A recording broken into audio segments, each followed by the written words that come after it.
As I stare out the tiny oval window, watching the distant land, my heart races with anxiety and excitement. I'm flying to a city I've never visited before, and I'm about to plunge into the unfamiliar lives of relatives I barely know. Just a month ago, I was Helen, a small-town art teacher, modest but content in her tiny studio apartment filled with half-finished canvases. Then I met Xavier, an up-and-coming executive who inexplicably fell in love with me, buying one of my amateur paintings on a whim. Before I realized what was happening, he proposed and whisked me away to a new life of luxury as his wife. Our courtship was a dizzying succession of lavish get-togethers, champagne toasts in his penthouse overlooking the glittering cityscape, and conversations that dragged on until dawn.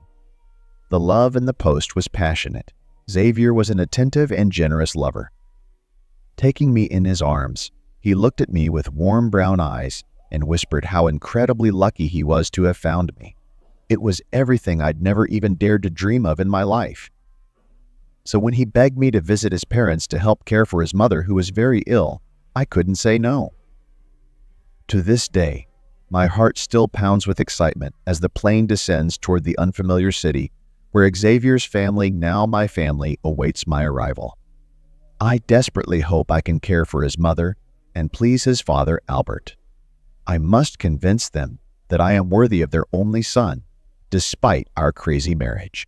The airplane lowers to the tarmac and rolls up to the gate. I stroke my sundress with my hands and take a deep breath, gaining strength. Soon I'm making my way through the busy terminal to the arrivals hall.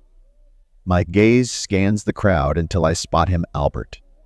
Xavier looks a lot like his father, the same strong jaw, intense gaze, confident posture, but Albert's salt and peach hair and weathered face give him an appeal that surpasses his son's boyish charm. My breath catches when our gazes meet. "You must be Helen," he says, squeezing my hand. His grip is warm, firm. Welcome. We walk across the parking lot to his luxury SUV. As we drive to his luxurious home, the conversation between us flows easily. Albert asks thoughtful questions about my painting and offers encouraging words about making a name for himself in his city's vibrant art scene. When we pull up to the house, he gives me a brief tour and then shows me the luxurious guest bedroom where I will be staying. I notice that he keeps his eyes on my body in the light sundress. Although I've gotten used to men's admiring gazes since I married Xavier, the sight of my father-in-law makes my pulse quicken.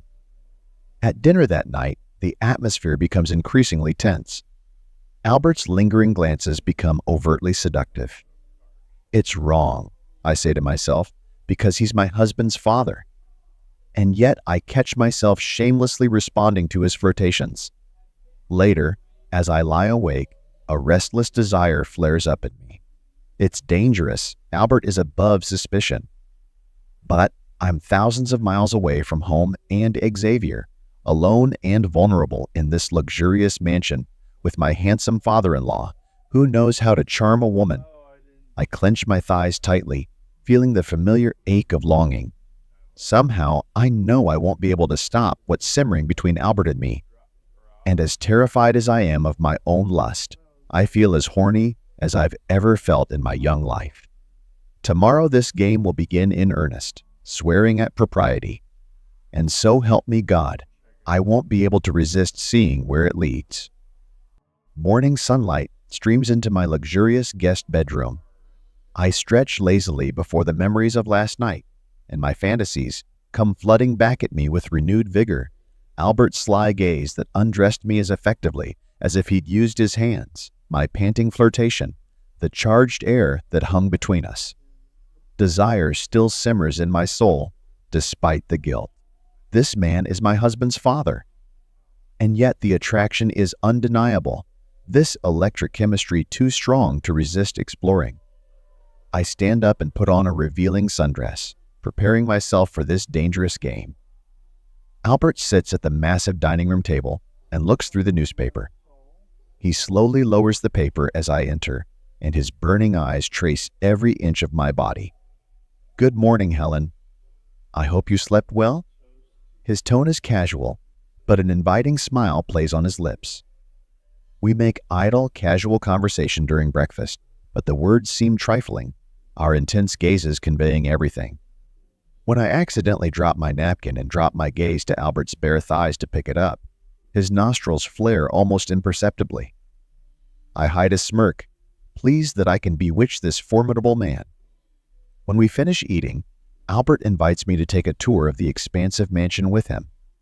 In the master bedroom, he shows off Marie's enormous walk-in closet, and I look at her elegant dresses, imagining the lavish parties once thrown in this house. Turning to Albert, I see that he's staring hungrily at me. In 2 quick steps, he closes the space between us, pinning me against the closet wall. One large hand wraps around my throat, and he roughly tilts my chin upward. "If you want me to stop, just say so," he growls. I know I should run, but defiance and entireness makes me stand still. Let him make the first move. In response to my silence, his mouth presses against mine, the kiss strong and long and filled with years of suppressed longing. My hands slide down his broad chest and clutch his silver hair tightly. We engulf each other until we're both panting. In one smooth motion, Albert easily lifts me up and carries me to the bed and lays me on it, pulling me against him with his solid weight. We stare at each other greedily, my heart pounding frantically. "Tell me you want this, Helen." "Yes, Albert, yes," I whimper. That's all the encouragement he needs before his big hands start doing their work. Finally, there are no barriers between us. The world fades away from what's happening. His expert touch ignites parts of my body that I didn't even know existed until now. He masterfully plays with my body. Any lingering feelings of guilt towards my husband fade away, only Albert remains. When we both finally tip over the edge, the force of my climax blinds my vision for a moment. As I sink back into my body, Albert collapses beside me, breathing heavily, and his earlier restraint is replaced by satisfaction with his eyes closed. That was. This time the words don't help the menacing man. "I know," I reply quietly. We exchange smiles full of new secrets. What we've just discovered can never be taken back.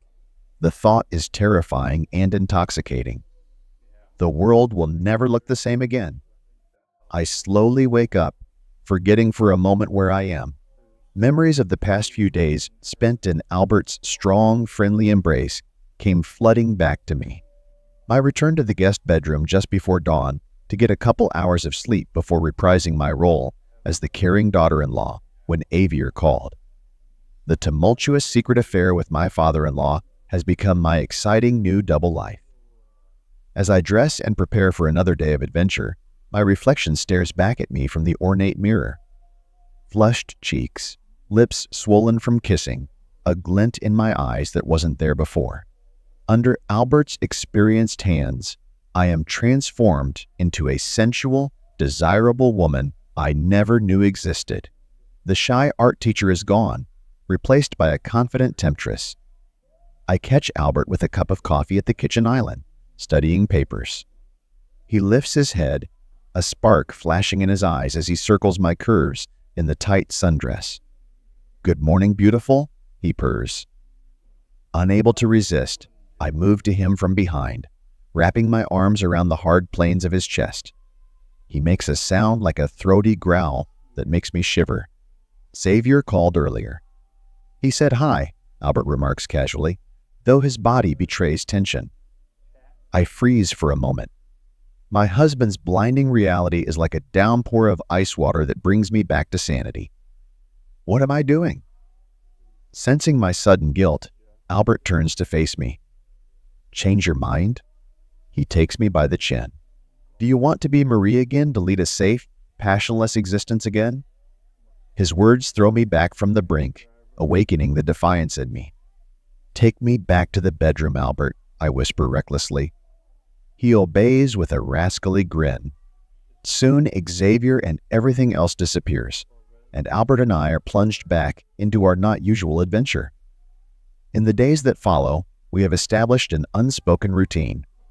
Mornings filled with provocative glances at breakfast, Albert's hot hands constantly finding ways to drag me into the spare rooms. In the evenings, I've lounged in his arms, lazily chatting, and our connection has grown deeper. We talk about art, books, dreams, never about the outside world. Sometimes guilt gnaws at me. When Xavier calls, Albert watches me intently while I make light small talk with my oblivious husband. I must confess, and destroy Xavier's peace, his family? Albert seems to read my mind, constantly bringing me back from the brink with intoxicating kisses until I forget my own name. Sometimes at the mention of Xavier, a dark jealousy flashes in Albert's eyes. I assure Albert that he owns my soul, and yet a tiny doubt remains.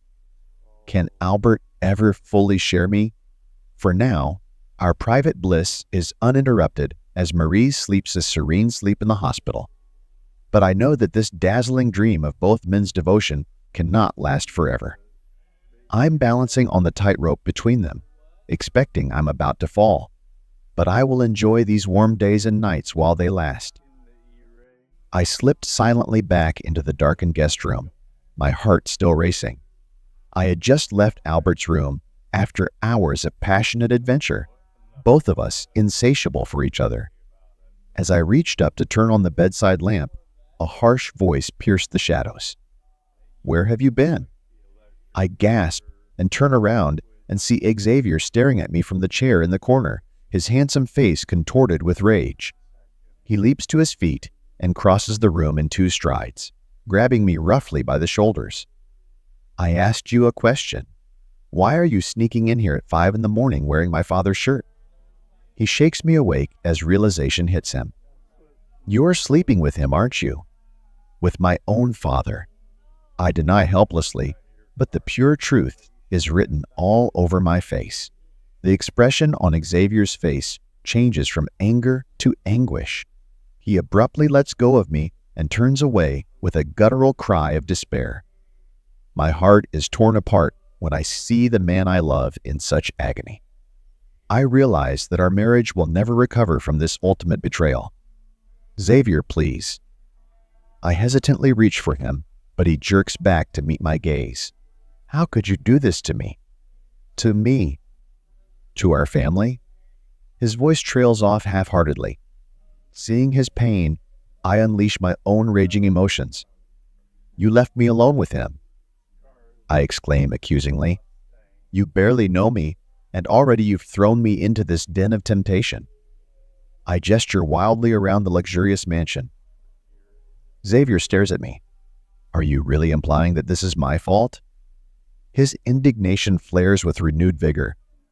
I tried to resist him. I insist desperately. But we have this deep connection. He understands parts of me that you've never been interested in. Xavier flinches as if I've slapped him. "That connection is called meanness, Helen," he hissed venomously. "I thought what we had was love. Now I realize I was only a stepping stone in your social ascent into my own family." His cruel words spur my fervor. "How dare you? If you really loved me, you would know who I really am." Hot tears flow down my cheeks. There is a tense silence between us, rage in the air. I realize with a sinking heart that this is all too bad. For all the passion between us, by giving in to selfish desire, Albert and I have broken something that cannot be repaired. The bedroom door creaks open. We turn around in unison to see Albert's enormous silhouette. Xavier makes a strangled sound of rage in his throat. "Get out of my house," he snaps at his father. Albert's eyes cross over to me without reading.